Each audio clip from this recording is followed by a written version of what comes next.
تفضلوا أطيب كيك برتقال ممكن تاكلوه بدون أي مرمرة مثل الكيكات اللي يسووها وتطلع مرة. كيك هش وطيب ولذيذ. راح أشوفكم قدامكم. كيكة البرتقال من أطيب الكيكات اللي ممكن تاكلوها وما تشبعون من عندها. أطيب كيكة ب3 بيضات فقط. يلا وياي على المقادير. راح نبلش نسوي كيكة البرتقال، ونعرف اكو هواية يسوون كيكة البرتقال وتمرمر وياهم. فسبب المرمرة هو نوعية البرتقال اللي تستعمله، فلذلك اكتشفت انه البرتقال اللي ما بيه لب هو اللي ما يمرمر وياكم، فاستعملوا البرتقال اللي ما بيه لب او يسموه ابو السرة. ابو السرة هذا احسن نوعية ممكن تستعملوه وما يمرمر وياكم بالكيك.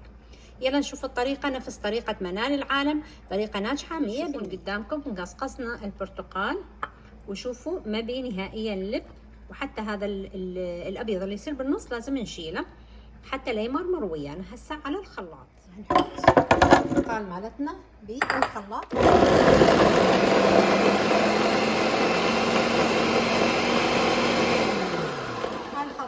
راح نحتاج الى 3 بيضات بدرجة حرارة الغرفة، ودائما اقول لكم البيض لازم يكون بدرجة حرارة الغرفة دائما.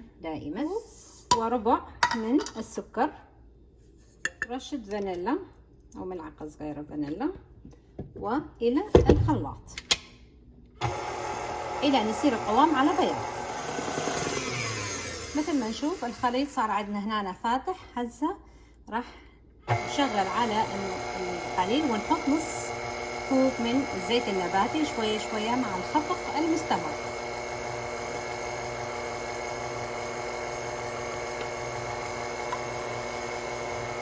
ربع كوب من اللبن اختبار. الطحين عندنا هنا كوب و3/4 مع ملعقة كبيرة من البيكنج باودر. راح ندخل المواد كلها وبعدين ايضا نرجع نخلط الطحين ويا المواد كلها. المواد كلها هنا انخلطت. راح نحط البرتقالة اللي سويناها ونخلطها خلطة جدا بسيطة، والخلطة صارت جاهزة.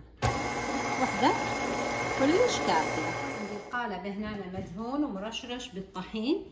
نجي نفرغ المواد كلها بالقالب وعلى الفرن المحمى مسبقا على درجة حرارة 180 درجة مئوية، ياخذ من 30 ل 35 دقيقة.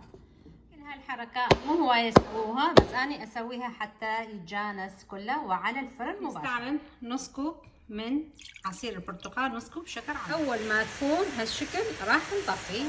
طلعنا الكيك راح نحط هذا العصير اللي سويناه فوق الكيك وهو حار، ونعوفها تبرد وبعدين نجي نقطعها.